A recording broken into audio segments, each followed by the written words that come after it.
Bonjour, vous m'avez demandé qu'est-ce qui peut causer l'anxiété et vous m'avez aussi demandé d'autres trucs.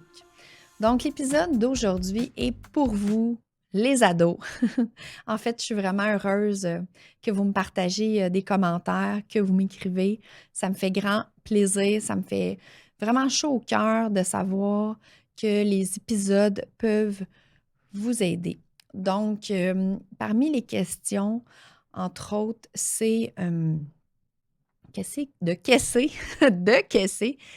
qui cause l'anxiété et des trucs supplémentaires. Donc, l'épisode d'aujourd'hui va être consacré à ça. Ceux qui viennent d'entendre cet épisode-ci et que vous n'avez pas entendu les autres épisodes, je vous encourage fortement à écouter les autres épisodes. Je fais allusion à... En fait, je vais mettre les liens là, sous la vidéo. Je fais allusion à celui dans lequel je parle à vous, chers ados, et que je démystifie le stress et l'anxiété. Je vulgarise qu'est-ce que c'est. Je partage quelques trucs, dont un hyper efficace, la respiration. Et dans le deuxième vidéo, j'explique l'évitement et l'exposition. Donc, voilà, je vous encourage à aller les écouter. Suite à ces vidéos, je réponds à vos questions avec cet épisode d'aujourd'hui. Donc, qu'est-ce qui peut causer l'anxiété? Je vais reciter Sonia Lupien, que j'adore. Je me répète, mais Sonia Lupien est une chercheure et elle continue encore à faire des études, des recherches sur l'anxiété. Elle a écrit le livre « Faire amour du stress » que j'adore aussi, que je fais toujours référence, dont dans mes livres lorsque je parle du stress et de l'anxiété. Et elle vulgarise très bien. Je l'ai déjà vu même en conférence, là, c'est excellent. Donc, c'est une très bonne référence si vous voulez en savoir davantage. J'adore son acronyme qu'elle partage, CINE. Cet acronyme-là permet de rapidement se souvenir qu'est-ce qui peut causer l'anxiété. Le C, c'est pour contrôle. Donc, tout ce que nous n'avons pas le contrôle, tout ce que nous ne pouvons pas décider. Ensuite, il y a le I pour imprévisible. Vous arrivez à l'école et le prof vous dit « Vous avez un petit test surprise! » Donc, c'est imprévisible. Vous n'auriez pas pu le planifier. Ensuite, le N, nouveauté. Lorsqu'on fait quelque chose pour la première fois. Par exemple, lorsque j'ai fait mon premier épisode de podcast, c'était de la nouveauté. Je n'avais jamais vécu ça. Je ne savais même pas. En fait, à ce moment-là, je ne savais même pas trop que c'était un podcast. Ce n'est même pas mon idée. C'est quelqu'un qui m'a suggéré de faire du podcast. Donc, je suis embarquée, je me suis lancée dans cette aventure en me sortant de ma zone de confort. Mais c'était de la nouveauté. C'est pour cela que c'était anxiogène pour moi et que je me sentais vraiment pas bien la veille.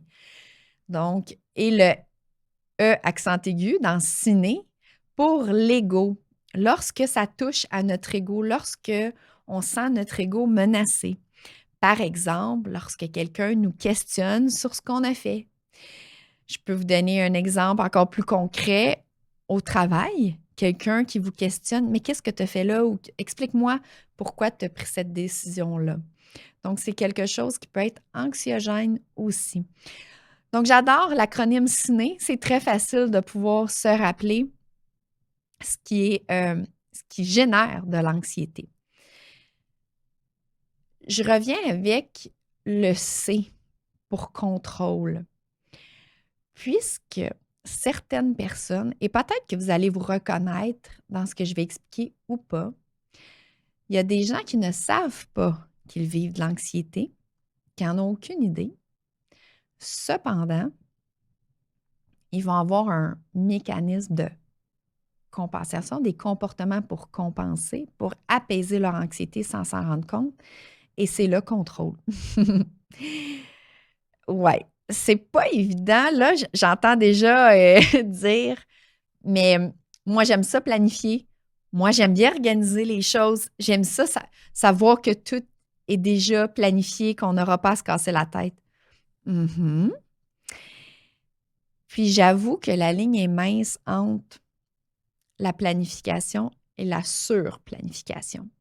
Ce que je veux dire par surplanification, c'est un coup que lorsque la planification est faite, continuer et en rajouter des couches, c'est pour apaiser notre inconfort de notre anxiété. C'est pas parce que c'est requis. Ça me fait penser, je vais vous partager, ça veut pas dire, je suis pas en train de dire qu'il faut que vous vous rendiez la même façon que moi, mais je vais vous donner un exemple, OK? Je viens juste de penser à celle-ci. Lorsque j'allais en voyage auparavant, je ne sais pas si vous êtes comme ça, mais je vais vous donner l'exemple d'aller en voyage. Je partais toujours avec, premièrement, j'avais la plus grosse valise possible. La plus grosse valise possible, mais la plus légère. Je vais vous expliquer pourquoi. Parce que dans ma valise, je voulais être capable d'amener le plus de choses possible, même si j'allais dans un tout inclus, un resort dans le sud. On s'entend, lorsqu'on va dans un tout inclus dans le sud, c'est une semaine, il fait beau, j'ai besoin de bikini, de petites robes, de mes sandales, mais j'ai pas besoin d'une énorme valise remplie de choses au cas qu'il fait plus froid, plus chaud, la pluie. Je n'énumérerai pas tout ce que j'amenais, mais j'amenais aussi des band-aids, des plasters. Je pense à mes amis français, là, je ne sais plus quel terme utiliser. Au pire, ça va vous faire rire, mes amis européens. J'amenais des... En fait, moi, je ne prends jamais de médicaments, mais là, j'amenais des Tylenol, des Benadryl au cas, on ne sait jamais, des Gravol aussi, si jamais je suis malade. Mais le pire, je suis jamais malade. Mais j'amenais tout ça au cas, on ne sait jamais. Donc, ma valise auparavant, elle était très pesante, assez que je devais la peser pour m'assurer de quand même pas avoir à payer un surpoids. Donc, l'exemple de la valise, ceux et celles que vous préparez votre valise de cette façon, c'est bien correct, là. J'ai rien pour. Je me donne, moi, un exemple par rapport à mon anxiété et maintenant ce que je fais.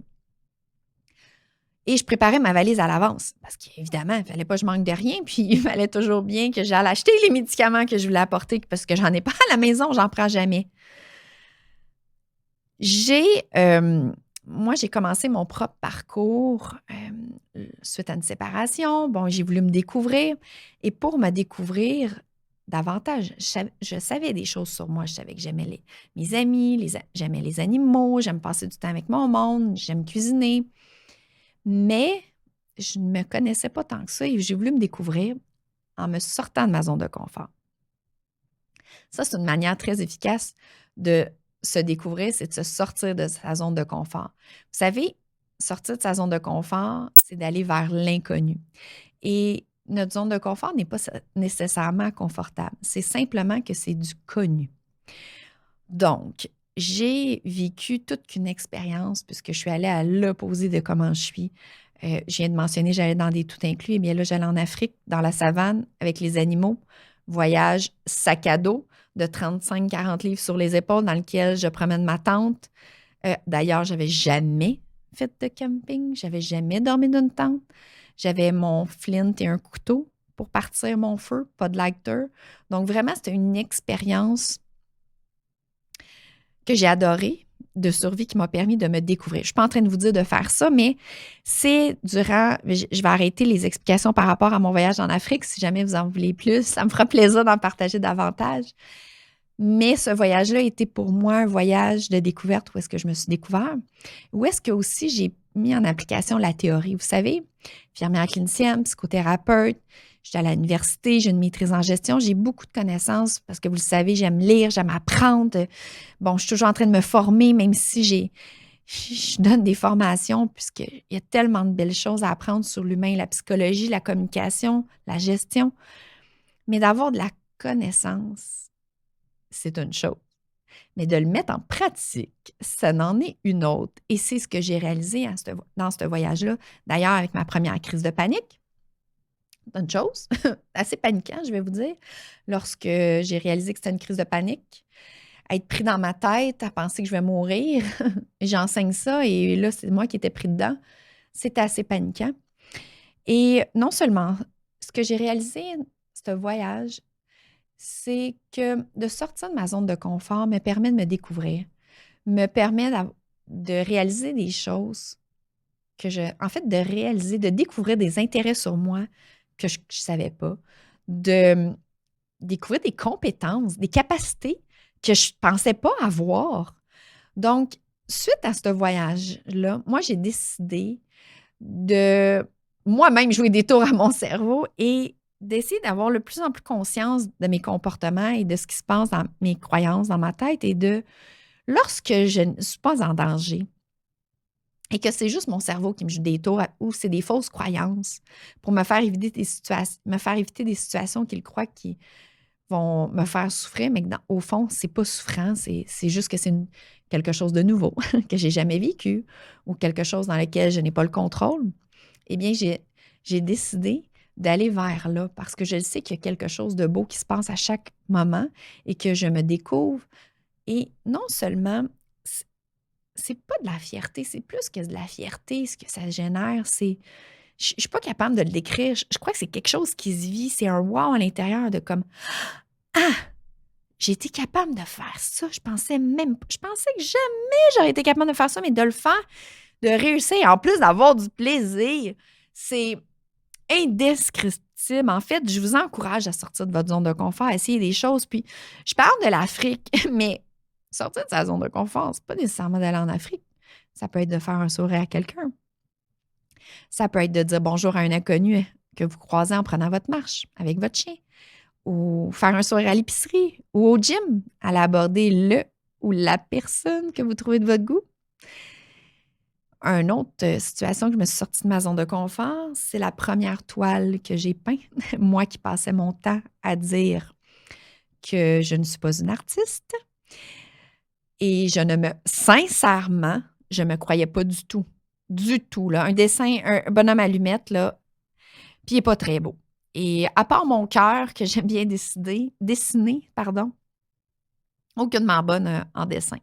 Je ne me considérais pas du tout artiste ni créative. Et là, sur mon podcast, il y a eu Caroline Bergeron, qui est une artiste, je lui ai mentionné, je pense que c'est pendant le podcast, je lui ai dit, moi, je ne suis pas du tout artiste, ça m'impressionne, je trouve ça beau, les gens qui sont créatifs. Et suite au podcast, elle m'a invitée à son atelier de création.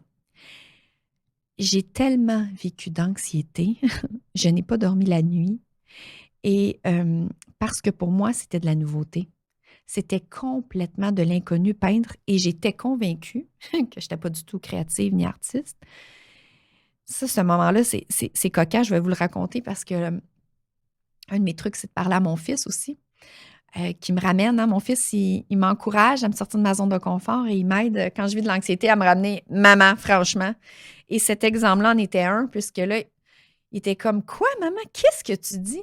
Mais là, j'étais là. Oui, mais là, je sais pas dessiner, je sais pas peindre, ça va être des artistes. Qu'est-ce que. Là, juste dans mon ton de voix, j'étais accélérée, j'étais nerveuse. Et là, lui, de me dire, maman, c'est sûr que c'est une blague. Tu fais des podcasts, des conférences, toi, il n'y a rien là. Là, d'aller barbouiller sur une toile, t'es anxieuse, comme même si, peu importe ce que ça donne, c'est pas grave, c'est juste pour le plaisir. Je fais un grand respire, une grande expiration. Eh bien, c'est vrai, il n'y avait rien de dangereux là. Et au pire, je ne la montre pas à personne. Ma toile, je la garde juste pour moi, je n'en parle pas à personne. C'était une activité pour le plaisir. Mais c'était de la nouveauté. C'était quelque chose que je ne connaissais pas. Il n'y avait rien dans ça que je pouvais contrôler. Il n'y a aucunement. Ça devait probablement aussi toucher l'ego. Qu'est-ce que les autres vont penser? C'est des artistes qui sont là. Moi, je ne me considère pas comme une artiste. Qu'est-ce que je fais à cet endroit-là? Donc, plusieurs éléments dans le ciné qui génèrent de l'anxiété. Et au final, en passant, j'ai adoré l'expérience. Et je la trouvais belle, ma toile. Puis je vous ai fait voter les gens sur les réseaux sociaux. Si les gens, si ma toile, si je la mets dans le podcast, et finalement, elle est dans le podcast. Donc voilà.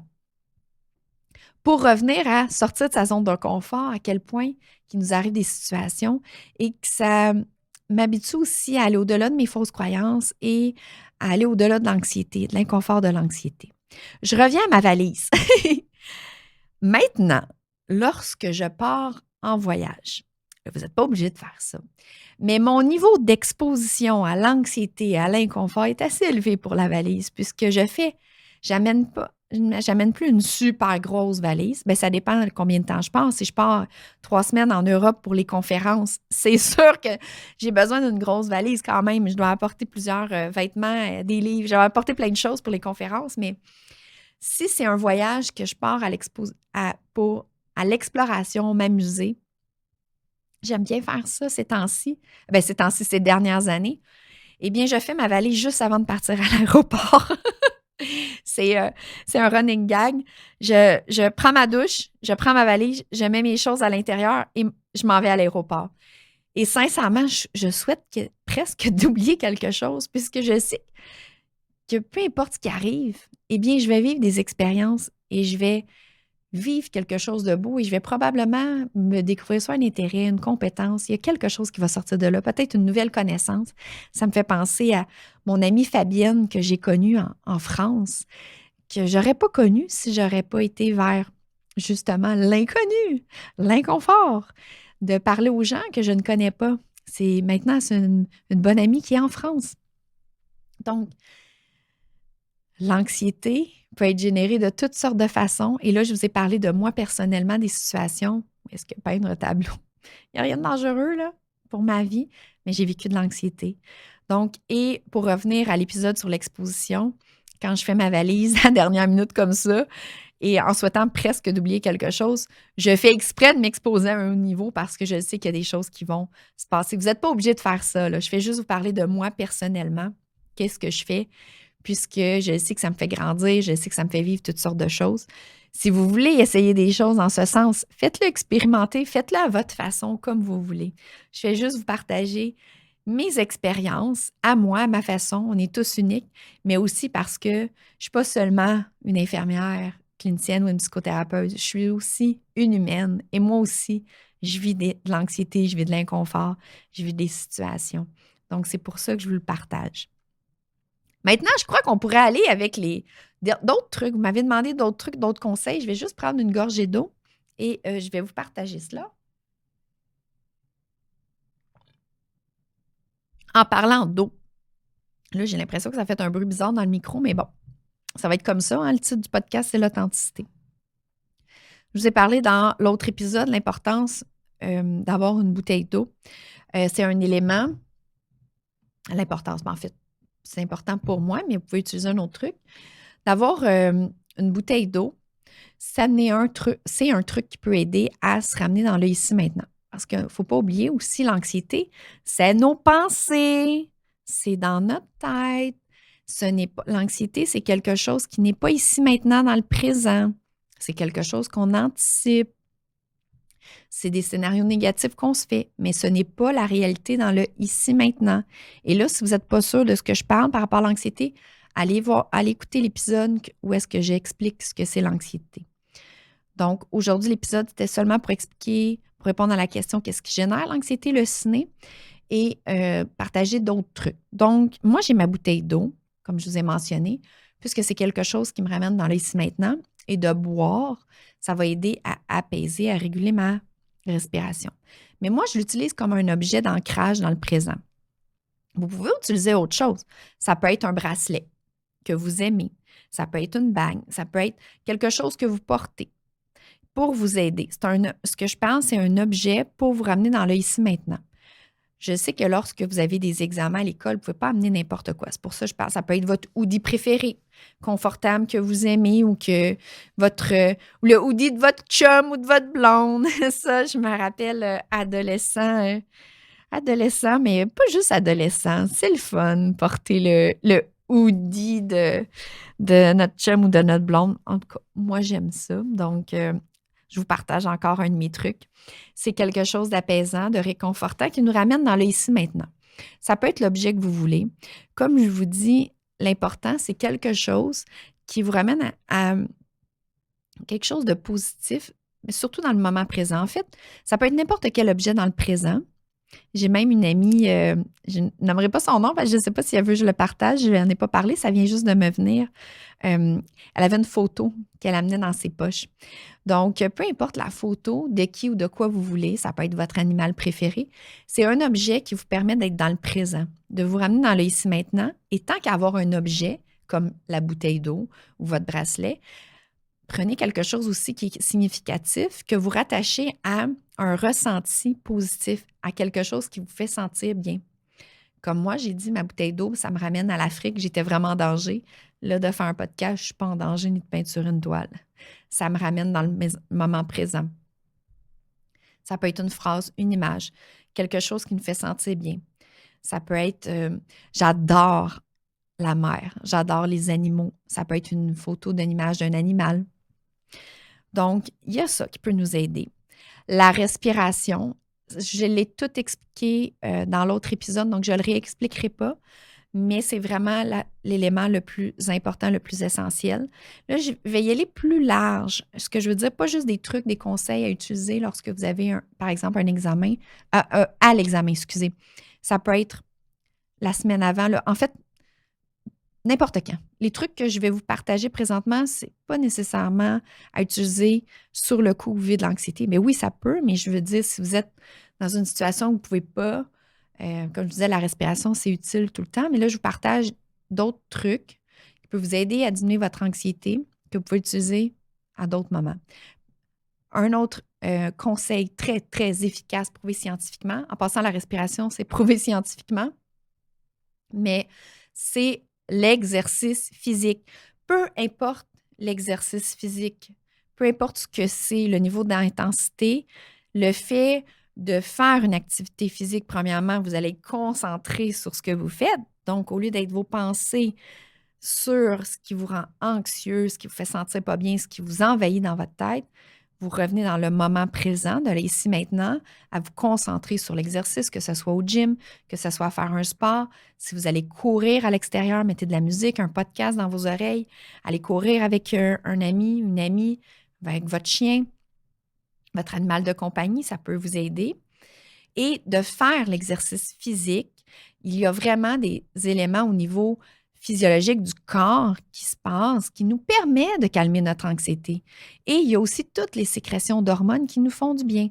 Donc, on va se libérer, comme on dit, de manière, je tente de vulgariser le plus possible, se libérer l'esprit, avoir l'esprit libre au lieu d'être envahi par l'anxiété. On va avoir des hormones, entre autres, sans élaborer sur toutes les hormones, mais endorphines, sérotonine. Donc, toutes des sécrétions qui vont se faire physiologiquement au niveau du cerveau en faisant votre exercice physique, qui sont du bonheur, du bien-être, qui vont vous faire sentir bien. Il y a l'adrénaline aussi qui va être sécrétée, qui va vous permettre de vous donner de l'énergie. C'est tous des éléments. Donc, de faire un exercice physique, peu importe, ou un sport, va aider à apaiser votre anxiété, il va vous faire sentir bien. Donc, c'est une bonne chose à faire. D'ailleurs, lorsque vous étudiez, je vous suggère aussi de prendre des pauses. Ça va vous aider à avoir plus de concentration, de prendre des pauses. Ça peut être 5 minutes ou 30 minutes d'études, 45, 50 minutes. Vous savez, les études suggèrent qu'après 40, 50 minutes, dépendamment des études, notre concentration est moins efficace. Elle diminue. Donc, vous pouvez aux 30 ou 50 minutes, mais mettez-le à votre façon, mais ça aide à refocuser. Parce que je ne sais pas si vous, ça fait cela, mais moi, je me rappelle, parfois, je tournais les pages, puis je réalisais en bout de ligne que je n'étais pas vraiment en train d'étudier. Mes pensées étaient ailleurs. Donc, de prendre des pauses plus souvent, ça aide d'augmenter notre concentration. Et mais faites-le à votre façon. C'est comme tout ce que je dis, vous le modulez comme vous le préférez. Puis c'est des petites pauses, 5-10 minutes. Mettez le chronomètre dans votre téléphone, mettez-vous une alarme. Pendant ce temps-là, levez-vous, allez à l'extérieur, jouez avec votre animal de compagnie, mangez une petite collation, faites des exercices de respiration, mettez votre musique préférée, le volume au max, à danser, à chanter. Ça va vous faire du bien. Après ça, votre concentration va être augmentée. Et par le fait même, ce que je viens de vous nommer, à faire durant vos pauses, va vous permettre de libérer soit la pression, le stress, l'anxiété, ou si vous vivez une émotion quelconque, si vous avez de la peine, si, je ne sais pas, vous êtes triste par rapport à une situation, vous avez de la difficulté à étudier, ça va vous aider à augmenter votre concentration et votre focus pour pouvoir faire votre étude. Donc, l'exercice physique, évidemment, toutes les saines habitudes ont un impact, mais je le sais, à l'adolescence, c'est dur l'alimentation, c'est difficile le sommeil aussi, mais plus vous réussissez à avoir une qualité au niveau du sommeil, de votre alimentation, ça va avoir un impact aussi. En fait, le sommeil, le manque de sommeil, la fatigue amplifie l'anxiété et fait que c'est plus difficile de le gérer. Donc, vous en faites ce que vous voulez, mais je le nomme comme ça. Mais c'est pas juste ce que vous voulez. Je sais, à l'adolescence, le sommeil est beaucoup plus difficile. Le soir, on n'est pas fatigué, on s'endort tard. Puis pour l'école, on doit se lever tôt. Donc, c'est pas évident, mais essayez de, si vous êtes capable, surtout lorsque vous avez un examen, d'améliorer votre sommeil. C'est quelque chose qui peut aider, mais je suis très consciente que c'est difficile au niveau du sommeil. Mais c'est un élément quand même qui a un impact. Si vous ne voulez pas faire de sport en fait, il y a aussi tout ce qui est artistique. Vous pouvez dessiner, colorier, créer quelque chose. C'est des éléments qui vont vous aider lorsque vous vivez de l'anxiété. Et si vous faites comme moi, que je croyais avant, puis maintenant, que vous ne croyez pas artistique, que vous n'avez pas d'idée ou quoi que ce soit, ça peut être faire un mandala, faire de la peinture à numéros. Il y a aussi, je ne sais pas le terme en français, diamond painting, peinture diamant, je crois. Le terme, je ne suis pas certaine. Donc, c'est des éléments que vous n'avez pas besoin d'être bon en art ou en création. Ça va être facile à faire. Et même les mandalas, je vous dirais que c'est un vieux, vieux truc. On n'a rien inventé. Ça fait longtemps que ça existe, les mandalas, et c'est quelque chose qui aide énormément à la concentration, à l'attention. Ça permet de se détendre. Vous n'avez pas besoin d'être bon. Vous prenez n'importe quelle couleur et juste le fait d'essayer de se concentrer à dessiner à l'intérieur du petit carré ou du petit élément là, sur votre mandala, ça va vous aider à diminuer votre anxiété et à vous apaiser. Ça aide vraiment beaucoup à apaiser aussi les mandalas. Ça, j'ai mentionné danser, chanter, en fait, bouger. Ce sont des éléments qui vont vous aider aussi. Et si jamais c'est pas suffisant, si jamais c'est trop envahissant, l'anxiété, que ça vous fige, ça vous empêche de fonctionner, ça nuit à votre fonctionnement, que ce soit en lien avec l'école, le travail, peu importe, eh bien, ne restez pas sous silence avec ça, puisque c'est possible. Il y a plein de choses qu'on peut faire. C'est sûr que dans le podcast, je nomme des choses de manière générale. Je ne vous ai pas devant moi, donc je ne peux pas dire, toi, utilise ce truc-là, ou celui-là fonctionne moins bien, c'est en un autre. En fait, faites des expériences, expérimentées. Donc, si ce n'est pas suffisant ce que je partage à travers le podcast, je vous encourage fortement à aller chercher de l'aide. Il y a les lignes d'écoute, je me répète, les lignes d'écoute. Il existe ANEB aussi. Non, pas ANEB, excusez. ANEB, c'est pour en lien avec l'alimentation. Je ne sais pas pourquoi ça m'est venu en tête, mais ANEB, c'est en lien avec l'alimentation. D'ailleurs, tant qu'à l'avoir nommé, je vais le nommer. Si vous avez des difficultés au niveau de votre relation avec la nourriture, même si vous n'avez pas d'étiquette de diagnostic d'anorexie, boulimie, si vous trouvez que votre alimentation, votre relation avec les aliments, la nourriture est difficile et vous vous questionnez, ANEB, c'est une excellente ressource pour pouvoir vous aider, vous soutenir, répondre à vos besoins. Tapez simplement ANEB sur Internet, vous allez trouver plein de choses. Et d'ailleurs, tant qu'à en avoir parlé, je vais le mettre sous la vidéo. Je voulais mentionner Relief. Relief est une ressource qui parle, entre autres, de l'anxiété. En fait, anxiété, dépression et bipolarité. Donc, c'est une ressource où est-ce que vous allez trouver de l'information et de l'aide, du soutien. Il y a aussi une ligne d'écoute. Sinon, vous pouvez aussi en parler psychologue, psychothérapeute, le médecin, les intervenants à l'école. Vous savez, toujours des intervenants à l'école, dépendamment, je ne sais pas exactement selon les écoles, ce pas toujours les mêmes intervenants, mais il y a des gens qui sont là pour vous. Donc, allez chercher de l'aide. N'hésitez pas à en parler puisque c'est possible de reprendre le contrôle et de vous sentir beaucoup plus confortable à travers cet inconfort de l'anxiété, c'est de découvrir, en fait, et je vais terminer sur ça, c'est de découvrir, vous, comment l'anxiété se manifeste sur vous, de quelle façon ça se manifeste, c'est quoi les signaux de votre corps physiquement ou les pensées dans votre tête, qu'est-ce qui arrive au niveau de vos comportements, vos signaux d'alerte pour que vous fassiez OK, là, c'est ce qui se passe. Ensuite, de juger de la situation, je suis vraiment en danger, oui, non. Et d'utiliser les moyens et de trouver vos propres moyens, en fait. Je vous suggère des choses, mais essayez-en d'autres. Si vous avez d'autres idées, utilisez autre chose. L'important, c'est de trouver vos propres moyens et d'aller mieux. Et évidemment, gérer notre anxiété ne gère pas le problème. C'est sûr que, par exemple, s'il y a un examen, il faut quand même étudier. Ce que je vous présente, c'est des stratégies, des moyens pour gérer votre anxiété et ensuite, il faut étudier. Donc, la situation ne disparaît pas. Il faut régler la situation. Si vous avez un conflit avec un ami, l'inconfort, les stratégies que je vous montre, va vous aider à passer au travers de l'inconfort et d'aller parler à votre ami. Mais il faut quand même les moyens de communication et prendre un moment pour parler. Donc, c'est deux choses. Les éléments pour la résolution de problèmes et notre anxiété à régler. Donc, je vous encourage fortement, tout d'abord, à partager la vidéo pour peu importe qui a besoin d'entendre cet épisode puisse l'entendre. Et si ce n'est pas suffisant, je vous encourage à aller chercher de l'aide ou à en parler. Sur ce, je vous souhaite une belle expérience à travers ces stratégies, expérimentez tout plein de choses et si vous avez d'autres idées, et je vous souhaite une magnifique journée.